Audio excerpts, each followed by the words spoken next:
Chers amis, shalom, uvracho beshem Hashem measeh ve'natzliach. Nous sommes aujourd'hui le mercredi 3 du mois de mai et déjà le Yud Bet du mois de Iyar. Je suis racheté ce matin par Rachel Gedge, Bat Avraham, pour la réussite, une bonne santé, protection, teshuva, refoua shlema, pour toute sa famille, pour toute la famille, Kol Seitzaim, Batorom Zot Maasim Tovim, Yiratzon, que le mérite de notre étude, Yiten la Kol Mishalot Liba, la Vodato de Barach, et merci d'avoir acheté des shiurim. On est déjà le 3 et c'est vrai qu'on a vraiment besoin d'aide. On étudiera Bezrat Hashem pour le refoua shlema de tous les malades d'Israël aussi, et l'Unshmat Kol Mete Israël, une grande réussite pour chacun de vous qui partagez nos shiurim et qui Bezrat Hashem participez à notre travail ici à divulguer la Torah. Bechol atar ve'atar, nous avrechim, kolel rabbanout, kolel dayanout. J'aime tellement de familles qui nous sollicitent pour retrouver le sourire en essayant de les aider. Bezrat Hashem, ce binyan qui arrive à grands pas maintenant, en espérant, Bezrat Hashem, que très bientôt on puisse passer là-bas, dès qu'on aura creusé. Avec l'aide d'Hashem, tout prend du temps quand il s'agit de Gdusha et tout va rapidement quand il s'agit de Touma, comme vous le savez tous. Nous allons parler du Kavod. Alors le Kavod, vous savez que le respect, comme on appelle ça, est une mitzvah primordiale pour la société et pour réussir à mener à bien toutes nos missions en tant qu'hommes spirituels et respectueux de la Torah et des mitzvot. Ce qui a tué les élèves de Rabbi Akiva dans la Gemara de Yevamot, c'est le manque de respect, le manque d'intention. Et la Torah va énormément insister sur cette dimension d'honorer toute personne, qu'elle soit plus âgée que toi, qu'elle soit plus jeune que toi, qu'elle soit plus riche que toi ou plus pauvre que toi. Nous avons tous le devoir de tout faire pour respecter toute personne, quel qu'il soit et où qu'il soit. Ce respect fait partie de la base sur laquelle nous pouvons construire toute discussion. Car à partir du moment où j'élève le ton, à partir du moment où j'insère de la colère et de la vulgarité, des insultes et des jugements dans mon comportement, automatiquement, je m'éloigne de la discussion, donc de la construction. On en vient dans ce cas-là à dire enlève la paille qui est dans ton œil et l'autre te répondra enlève-toi la poutre qui est dans la tienne. Et ainsi donc, on va monter et ça va finir avec une fâcherie, voire pire encore, des malédictions. D'ailleurs, je me pose toujours la question que je n'arrive jamais à comprendre. Comme je l'ai dit hier à un couple, hier soir, de quel droit un homme ou une femme, je sais que je vais peut-être faire rire du monde, mais je me demande toujours de quel droit est-ce qu'un homme et une femme se permettent d'hurler sur l'autre. Marnienne, qui te donne le droit de descendre l'autre? Mitrabed bechilion chavero. Tu as besoin de descendre les autres pour te sentir supérieur à lui. Tu dois vraiment être quelqu'un de très très très bas niveau pour avoir besoin de trouver des défauts chez les autres, pour avoir l'impression d'être plus que les autres. Et la reine dans le judaïsme, bien au contraire. Quelqu'un qui est vraiment haut, il élève les autres. Quelqu'un qui est très très bas, vit tellement mal son handicap de valoir un peu plus que cela, qu'il a besoin de tout le temps voir le mal chez les autres pour avoir l'impression d'être supérieur aux autres. C'est une pathologie, il faut le savoir. C'est une pathologie. C'est un mal de vivre, qui ferait mieux d'être soigné que d'être subi. La reine, Bezrat Hashem Itbarach. Sachez que le respect se vit avec nos enfants, se vit avec notre entourage, nos amis. La dimension du respect ne peut se vivre que quand la personne gère ses émotions. Et c'est pour cela que nous allons plonger dans un des respects les plus centrales de notre Torah et de notre judaïsme, c'est le respect des parents. C'est sûr que le père et la mère se doivent aussi d'honorer, de respecter ses enfants. Mais il revient aussi aux enfants, et surtout aux enfants, d'honorer son père et sa mère, comme l'enseigne le 5e commandement des 10 commandements. Honore ton père et ta mère. Dans notre génération, le respect des parents est devenu de plus en plus difficile. Comme le dit la Gemara dans Maseret Sota, et bien qu'à la fin des temps, Ben Yakum Be'aviv, les enfants se lèveront contre les parents. Alors d'un côté, on sait que cette génération est chutzpanite, elle est hautaine, cette génération de je fais ce que je veux, je pense ce que je veux, je dis ce que je veux. je fais ce que je veux. C'est très compliqué. Pourquoi c'est compliqué pour nous? Car toute personne qui a plus de 45 ans aujourd'hui vivait une éducation tellement différente des temps modernes qu'on a du mal à s'adapter à cette nouvelle façon d'être, alors que nous, on ne regardait même pas des parents dans les yeux. Aujourd'hui, ce sont les parents qui baissent les yeux face aux enfants. Une situation très compliquée, où déjà si jeune, le comportement est illicite, il fait peur. On ne sait pas où va la jeunesse aujourd'hui. On est terrifié. On est perdu, fatigué. Entre le travail, entre les problèmes de couple, entre la tension économique, l'insécurité, en plus les enfants. Waouh! Il faut beaucoup d'émouna, beaucoup de joie de vivre, beaucoup d'équilibre mental pour espérer amener nos enfants à une éducation réussite. Car en un seul petit croche-patte, tout ce qu'on a construit peut se détruire juste avec une seule petite mauvaise fréquentation. Un tout petit détail, un choc émotionnel, un mot de trop ou un mot qui n'avait pas été dit peut chambouler toute l'histoire. Le shiur que je voulais partager aujourd'hui s'adressera au respect qu'un homme se doit d'avoir vis-à-vis de son père et de sa mère. Comme nous l'avons lu la semaine dernière dans la paracha, Et imecha ve'et avicha tirao. Tu craindras ta mère et ton père. Il ne suffit pas simplement d'aimer ses parents, il faut aussi les craindre. Craindre de rater la mitzvah du respect des parents.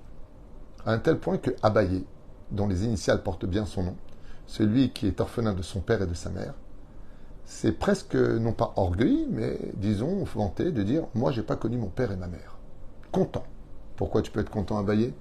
Il dit parce que j'ai eu tellement peur de cette mitzvah qu'étant donné que je n'ai pas eu le mérite de connaître mon père et ma mère, moi au moins je pourrais dire devant le trône divin que j'ai jamais manqué de respect à mes parents. Pour vous dire à quel point le respect des parents est judicieux, minutieux et important aux yeux de Dieu, de la même façon on se doit tous de faire extrêmement attention, surtout quand nos parents prennent de l'âge, ça devient de plus en plus compliqué, des pathologies, des situations inappropriées, des demandes qu'on ne peut pas exercer. On est face à des complications entre notre épouse et la belle-mère. Comme c'est marqué dans la Gemara, à la fin des temps, il y aura une guerre générale entre les belles-filles et les belles-mères. Ce n'est pas le cas de toutes les familles, mais de façon générale, ça va grandement avec ce que dit la Gemara. Il y a beaucoup de conflits aujourd'hui entre les belles-mères et les belles-filles et les belles-mères. Alors le respect des parents, chers amis, sachez que c'est une mitzvah très spéciale. Pourquoi est-ce qu'elle est très spéciale? Pour deux raisons qu'on va expliquer tout de suite. La première, c'est que bizarrement, aussi bien au niveau de la Gemara, de la Torah, que de la Halacha, les exemples du respect des parents, on les tient essentiellement des goïm, des non-juifs. Dama ben Netina de Ashkelon, Esav avec son père. C'est bizarre. On n'apprend pas le Shabbat, les Tfilin, le Lulav des non-juifs. Mais le respect des parents d'Afka, on l'apprend d'eux. Pourquoi? Eh bien, parce que le respect des parents a une logique. Tout comme tes parents étaient là pour toi, alors que sans eux, tu n'aurais jamais pu réellement évoluer. Il est normal qu'en tant qu'enfant, tu rendes l'appareil à tes parents. Même si on sait que de façon générale, pas tout le monde honore son père et sa mère, même chez les nations du monde. Loin de là. Aval, la Gemara vient nous dire qu'il y a une logique à cela. Et c'est pour ça que Dama ben Netina, qui s'est enorgueilli d'avoir honoré son père, pour l'histoire du fameux diamant dont la clé était cachée sous l'oreiller de son père, comme tout le monde le sait, eh bien, Dieu lui a envoyé une vache rousse. Et tout le monde lui a acheté cette vache rousse pour une somme tellement exorbitante que Dama ben Netina n'a pas compris. Une vache, ça ne vaut pas autant d'argent. C'est comme si je vendais une vache 10 milliards de dollars. Qu'est-ce qu'elle a, cette vache? Il y a de l'or à l'intérieur, il y a quoi? Non, on a besoin d'une vache rousse. Pour dire à Dama ben Netina que nous, les Juifs, nous ne pratiquons pas le respect des parents parce que on a un service à rendre, il faut rendre la monnaie de la pièce qu'on a reçue, mais parce que Dieu nous le demande. Même si tes parents ne méritent pas d'être respectés, il y a la mitzvah de les respecter. Mais la reine, la Torah vient nous faire un clin d'œil. Regarde, il n'y a pas besoin d'être juif pour honorer son père et sa mère. Mais chez nous, c'est une mitzvah. Et pourquoi cette mitzvah est si importante? Parce que le juif a besoin de son indépendance très vite. Il a une neshama qui est très puissante. Il a du mal avec le respect des parents. Et le respect des parents, c'est dans le regard, dans l'attention, Vayomer Ineni, de se présenter tout de suite, de ne pas contredire son père et sa mère, que même s'ils disent des bêtises, il faut passer par avec des gants de velours pour atteindre le fait de leur dire écoute, par rapport à ceci et pas ça, c'est pas comme ça que j'avais appris, vous m'aviez appris de façon différente.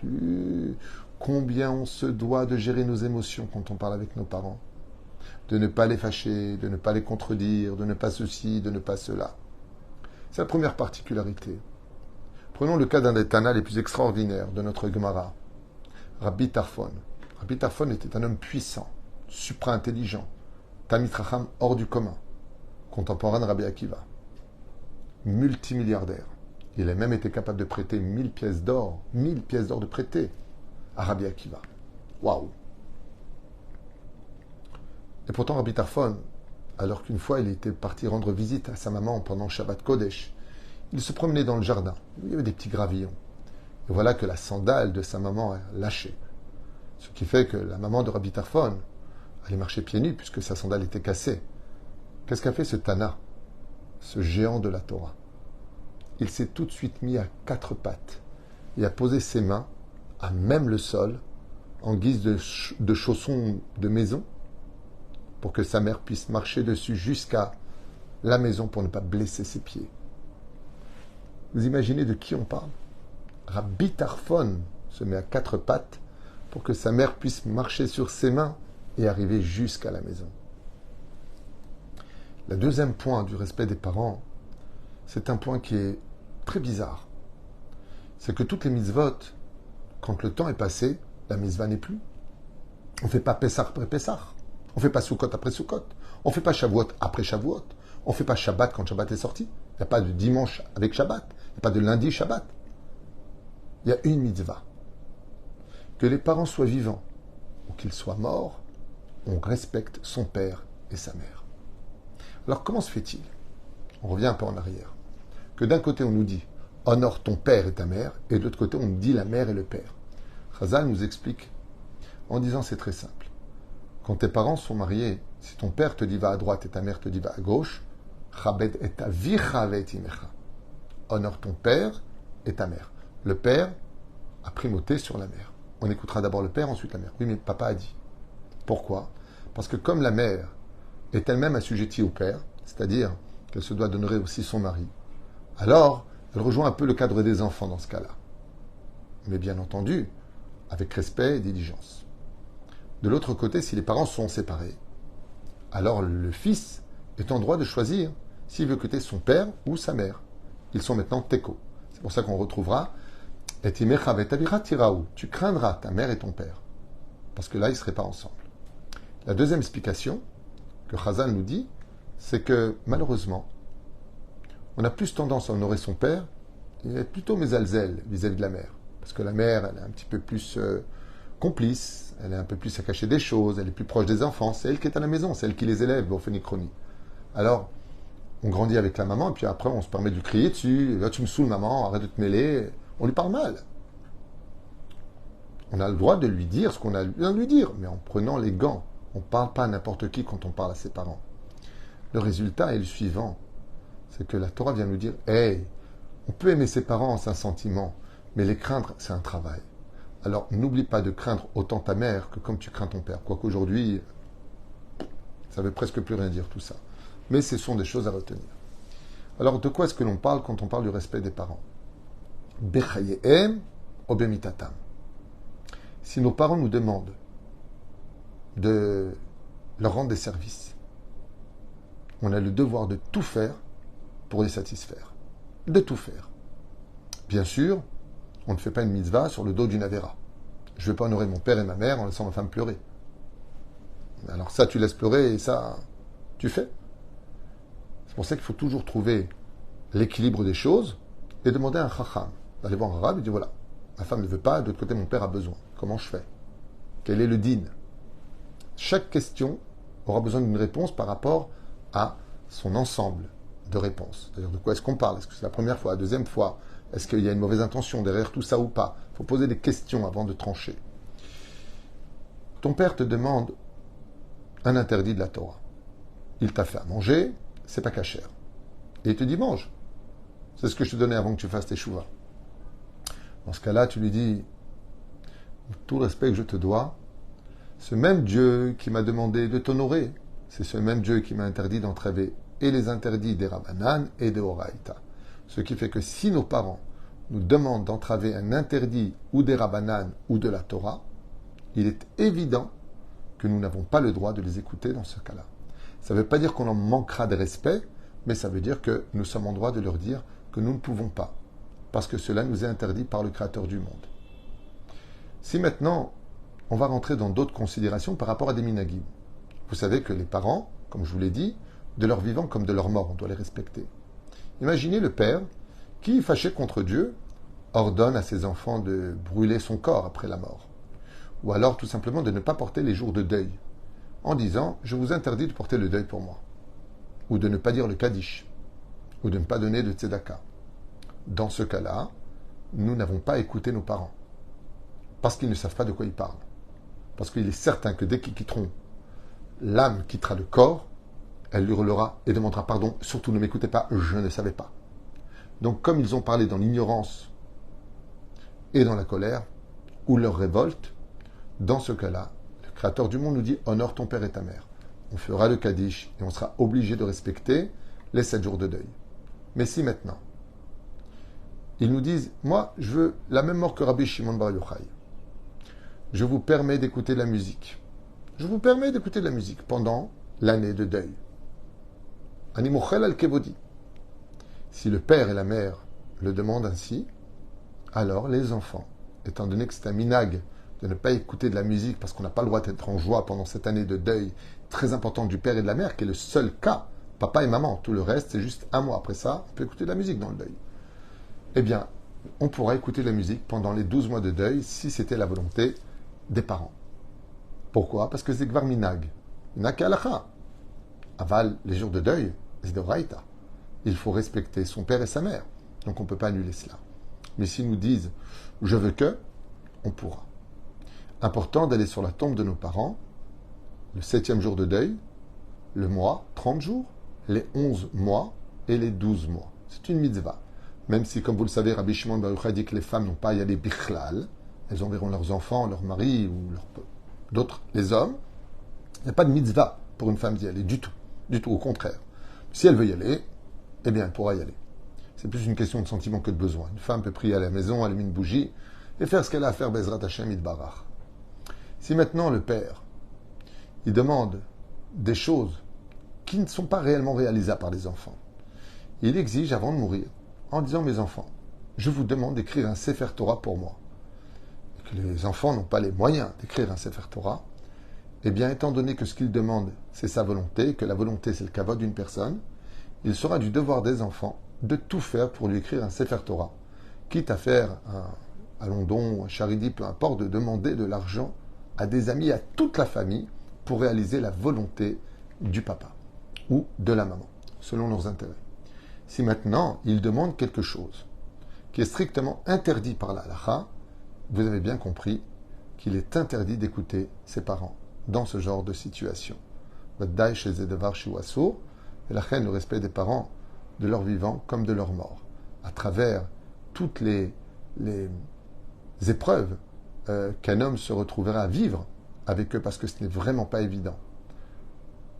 Mais de toujours obtenir la bracha de ses parents.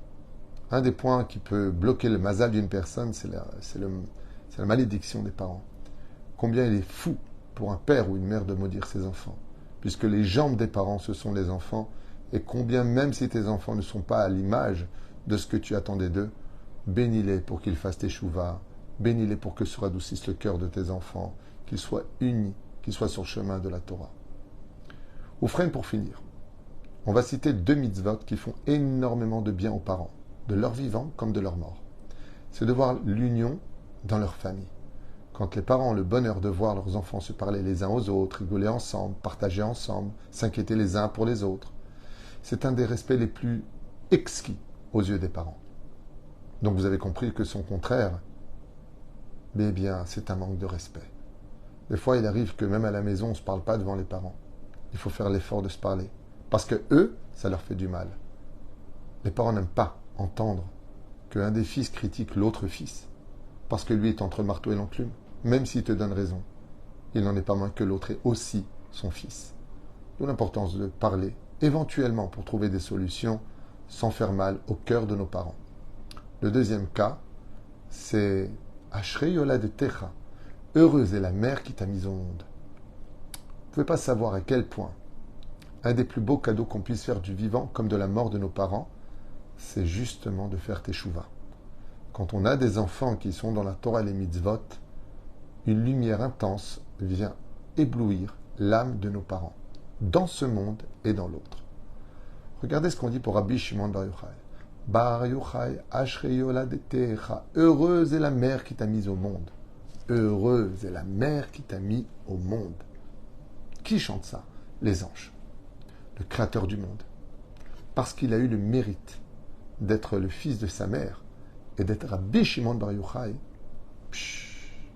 Uzacha, que sa mère n'est pas oubliée. Son père n'est pas oublié. Rabbi Shimon Bar Yochai. Qui connaît Yochai? Personne ne le connaissait. Mais comme Rabbi Shimon était connu, on rappelle automatiquement son père. Comme dans tous mes livres qui sont derrière, il y a marqué David ben Eliyahu, Twitou. Dans tous mes livres, mon père est rappelé. Dans tous mes livres, je le rappelle. Pourquoi? Parce que c'est ma façon à moi, aujourd'hui, qui n'est plus de ce monde, d'honorer sa mémoire. C'est Pérouche Shadavar pour lequel chacun de nous devons constamment être sur le qui-vive d'une mitzvah dont toutes les ségoulottes du monde entier existent. Dans le respect des parents, on peut mériter d'être riche, trouver son zivoug, garder sa santé, ça rajoute des jours de vie, ça fait un bon nom, ça fait briller ton nom dans le ciel, ça te permet de prier pour les autres, tes parents te bénissent du ciel, la Shekhinah te bénit du ciel, et tu es ben olam haba. Plus que ça, qu'est-ce qu'on peut demander de plus? Il y a tout dans le respect des parents. Heureux celui qui, Bezrat Hashem, aura les mots, aura la patience, la distance, et surtout cadrer ses émotions. Quand il parle à son père et sa mère, il devra toujours imaginer qu'il est face à un roi et une reine, à qui il doit toute sa vie et son existence. Et si maintenant, bien sûr, la question est, oui, mais vous savez pas qui sont mes parents? Ils sont toxiques. Ils veulent séparer notre couple. Ils se mêlent de tout. Ils nous font du mal. Dans ce cas-là, on a le droit de s'éloigner, mais sans pour autant manquer de respect. Il serait bon aussi d'aller voir un chacham, un rave compétent qui s'y connaît en psychologie. Et j'insiste beaucoup sur ce point. Et je vous le dis à voix haute. Je vais reprendre les cours d'ailleurs sur les pathologies. Beaucoup de gens me demandent pourquoi j'ai arrêté, parce que j'ai beaucoup de cours à faire dans tous les sens et beaucoup de conférences, parce qu'il y a ce que vous voyez, ce que vous ne voyez pas non plus. Et j'ai pas eu le temps, mais il faut que je reprenne à me demander un cours sur la bipolarité, dont beaucoup de couples souffrent. Et si le rabbin, il connaît rien, il connaît le Shulchan Aruch du Shlom Bait, mais il n'y connaît rien en psychologie. Il ne sait pas ce que c'est une pathologie, il ne sait pas qu'est-ce que c'est un borderline, simplement. Allez. Il ne sait pas ce que c'est une crise de nerfs. Il sait, il a entendu, bon, t'es nerveux, tu te calmes. Non, il y a des pathologies. Comment on règle un problème? Quand on est face à des parents toxiques, ou des pervers narcissiques, éminents, ou des parents qui ont des problèmes de jalousie, eh bien dans ce cas-là, on posera Bezrat Hashem. Ken, je sais, on attend ses cours, je sais. J'ai encore un cours à faire après qui m'a été demandé. C'est beaucoup. Je suis sous beaucoup de tension, de demandes. Et j'espère d'être présent aussi. La Vrechim m'attendent pour un cours. Donc Bezrat Hashem, j'espère être présent pour tout le monde. Bezrat Hashem Barach. Merci à vous de me faire confiance dans mes enseignements. C'est déjà beaucoup. Quoi qu'il advienne, juste pour finir, dans ce cas-là, il faut voir un rave, compétent en psychologie, pas simplement un Talmid Chacham, qui connaisse les problèmes, qui écoute bien, et on pourra suivre l'enseignement de la Torah afin d'un côté d'être quitte du respect des parents et en même temps sauver son couple, car rien ne passe avant son couple dans le judaïsme, chez Nehemar. Une fois qu'on crée sa famille, on honore son père et sa mère, et il y a des façons d'approcher les choses. Quand ça ne fait pas le Shabbat, il y a tout le temps des critiques, ça explose. Eh bien, on se voit la semaine au restaurant, on se voit la semaine pour boire un café. On essaie de trouver d'autres couloirs parallèles pour, et d'un côté, garder le contact, respecter et vivre une vie heureuse, chacun avec Bezrat Hashem, sa famille, son respect. Je finirai avec une dernière histoire, avant le 4e shiur.